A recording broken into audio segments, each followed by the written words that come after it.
era un loco con una fuerza más que humana y sin ningún sentido del bien y del mal.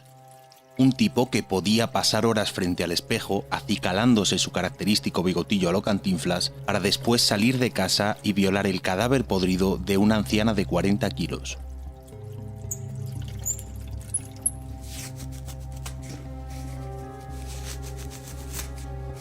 Manuel Delgado Villegas, más conocido como el Arropiero, se convirtió en el terror de la sociedad española de los 60 y 70.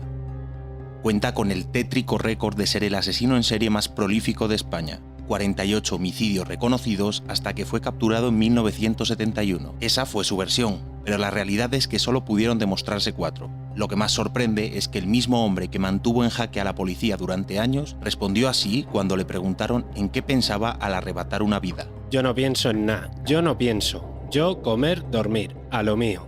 ¿Qué vas a hacer? El hombre que piensa mucho se vuelve majara. El Arropiero se convirtió en uno de los asesinos más mediáticos de España. Sin embargo, este antiguo legionario fue solo uno de los muchos homicidas que desquiciaron a las autoridades durante años. Hoy repasamos 3 de sus historias, truculentas algunas, escalofriantes otras, con la ayuda de Alberto de Frutos y Eladio Romero, cronistas de la historia negra de nuestro país. ABC Podcast. Estamos en la historia.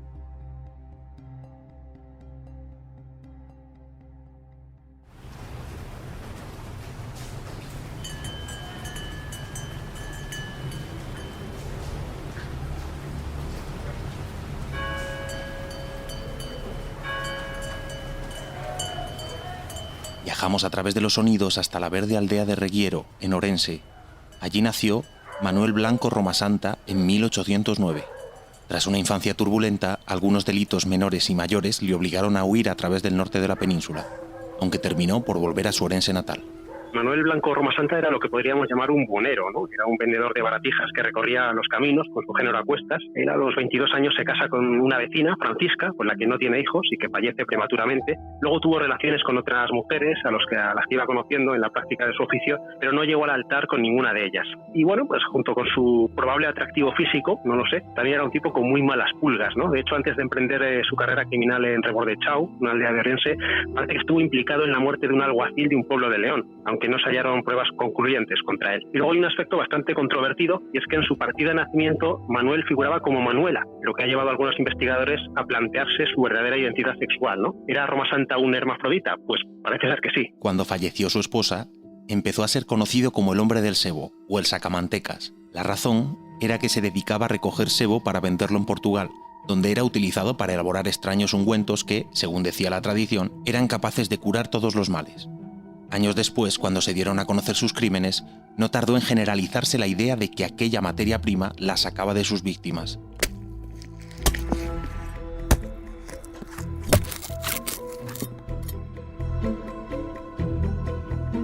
En 1846, ya sentado en el pueblo de Rebordechau, cometió su primer asesinato.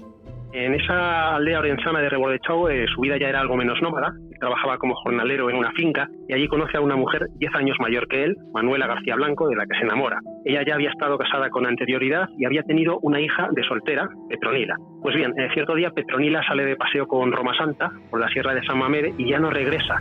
Es decir, vuelve él solo, y cuando Manuela le pregunta dónde ha dejado a la niña, él le dice que la ha mandado a servir a Santander, a la casa de un cura que conoce.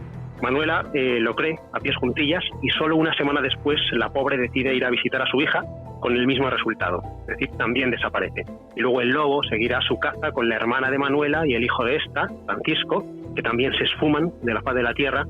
Cuando le preguntan a los vecinos se les dice que están todos felizmente acomodados en Santander, ganando un buen dinero, pero la realidad es muy distinta. Todos yacen bajo tierra y todos han sido salvajemente asesinados.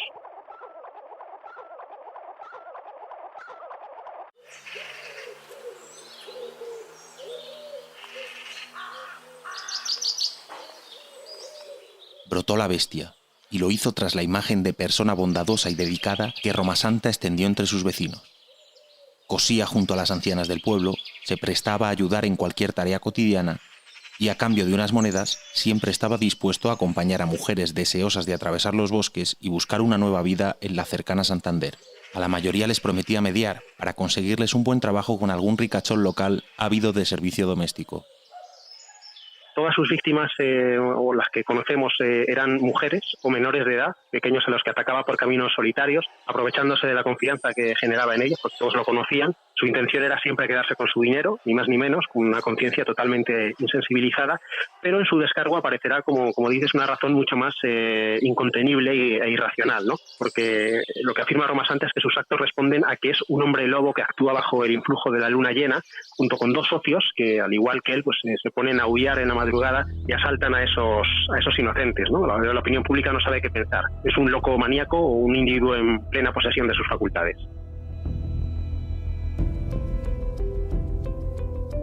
El punto final de su maquiavélico plan lo explicó el diario El Balear en 1853. Muchas de las ropas de las personas asesinadas fueron vendidas por el reo a varios sujetos y efectivamente casi todas aparecieron. Este último punto fue el que le condenó. Las habladurías sobre las desaparecidas, unidas a las sospechas por la venta de sus prendas, le obligaron a marcharse a toda prisa de Rebordechão hasta Toledo en 1852. Lo hizo con un pasaporte falso y bajo el nuevo nombre de Antonio Gómez. Pero en este caso, la justicia le atrapó gracias a un soplo. Al final de su escapada, ya con esa fama de sacamantecas y de caníbal que iba arrastrando en su localidad, en su tierra, no le queda más remedio que poner pies en polvorosa, cambia de nombre, se instala en Toledo. Pero, como sabemos, los gallegos siempre han sido muy errantes, de modo que unos vecinos lo reconocen en Nombela, en la provincia de Toledo, informan a las autoridades y él acaba dando con sus huesos en la cárcel. Se le juzga en Allariz, en la provincia de Orense, y allí se le atribuyen nada menos que 9 muertes. El proceso fue muy sonado en su época por la condición de licántropo que se adjudicó el reo y la intervención de un médico extranjero, probablemente francés, un tal doctor Phillips, que publicó un informe diciendo que Roma Santa directamente no estaba en sus cabales, ¿no? Lo que despertó la atención de la reina Isabel II, que finalmente le conmutó la pena de muerte a la que había sido sentenciado. ¿Y cómo acabó sus días el monstruo? Pues en un penal de Ceuta, donde falleció en 1863 de cáncer de estómago.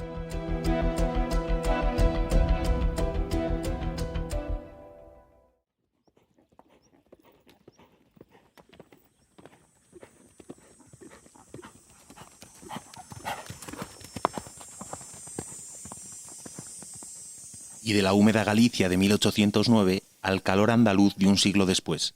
El 28 de junio de 1910, cuando ya había caído el sol, los guardias civiles del puesto de Gádor recibieron una visita.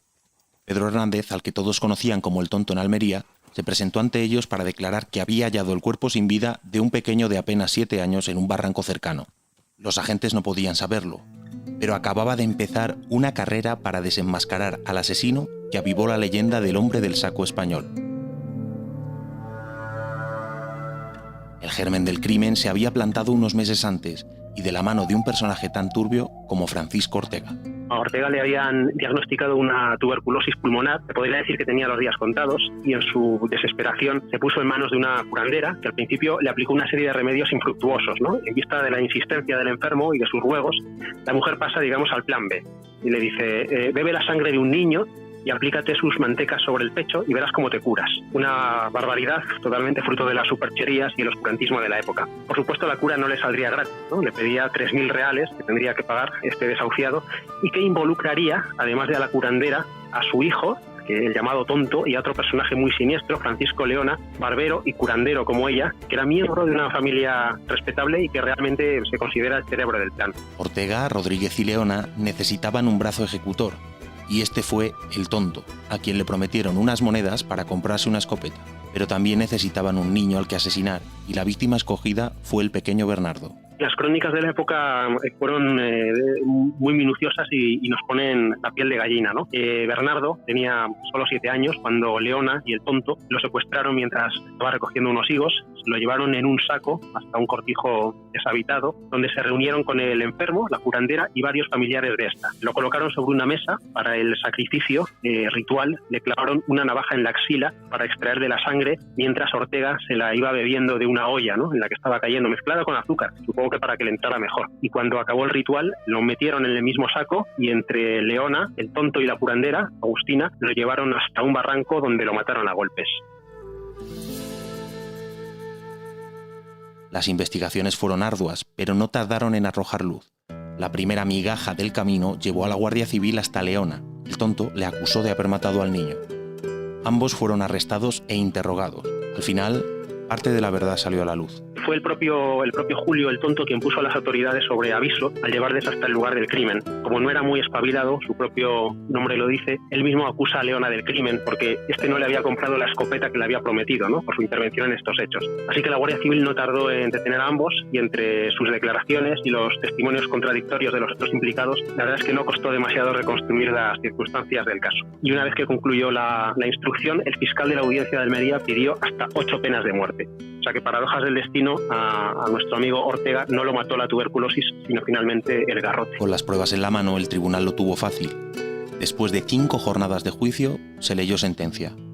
3 condenas a muerte, las de Ortega, Rodríguez y Hernández.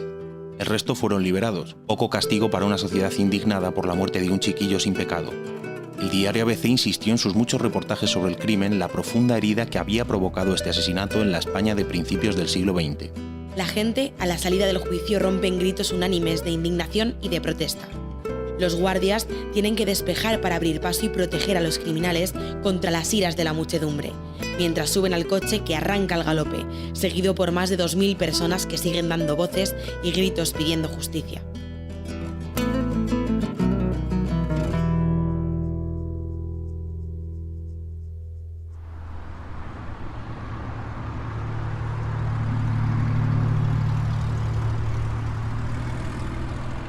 La última parada de este viaje nos lleva hasta la España franquista.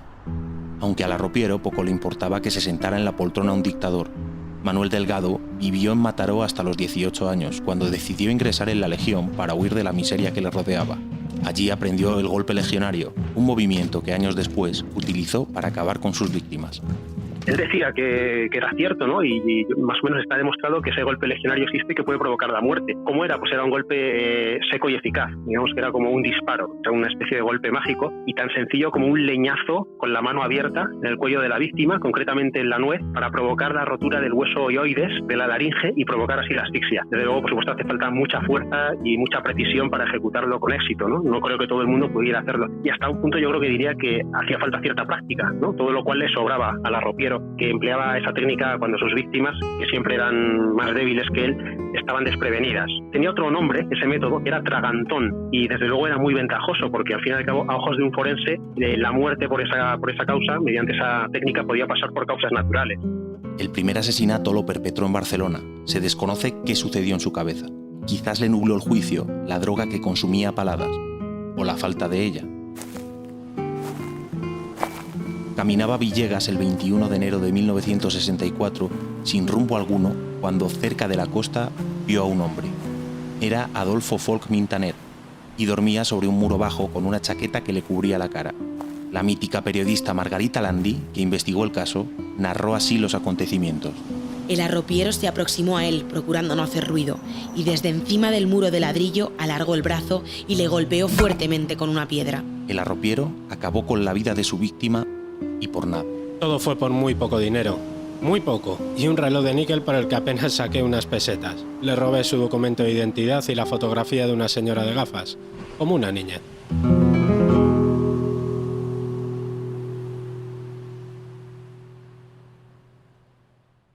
Aunque asesinó también a varios hombres más, Villegas se hizo famoso por una truculenta costumbre: asesinar y violar ancianas. Una de ellas fue Anastasia Borella Moreno.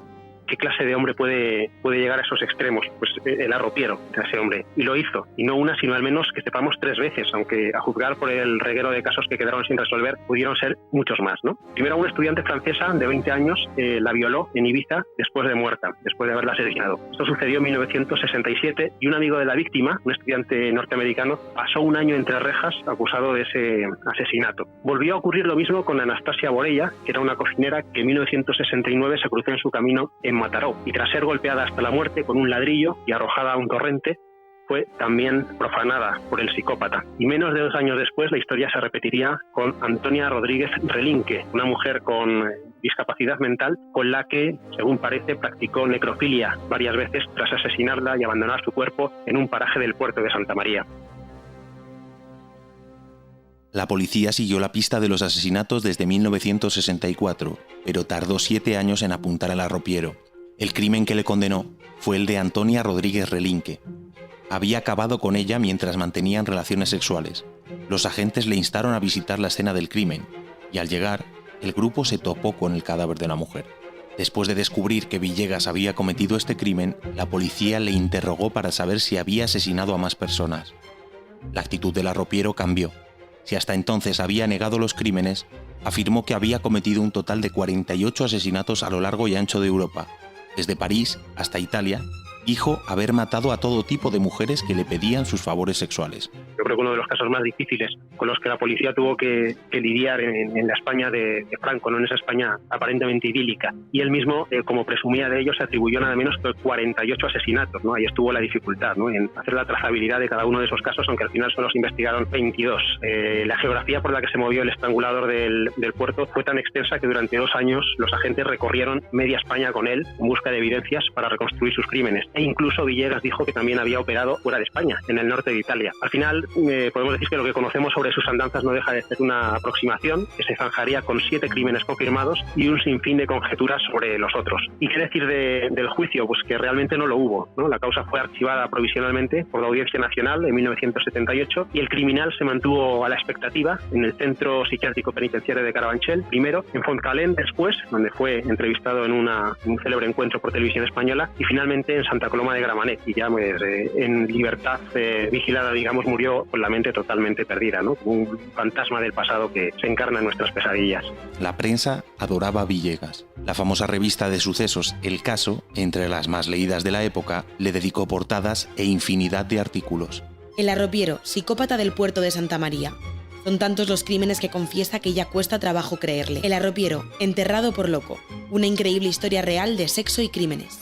Hoy su recuerdo ha quedado grabado en las páginas más negras de la crónica española, como el de sus compañeros.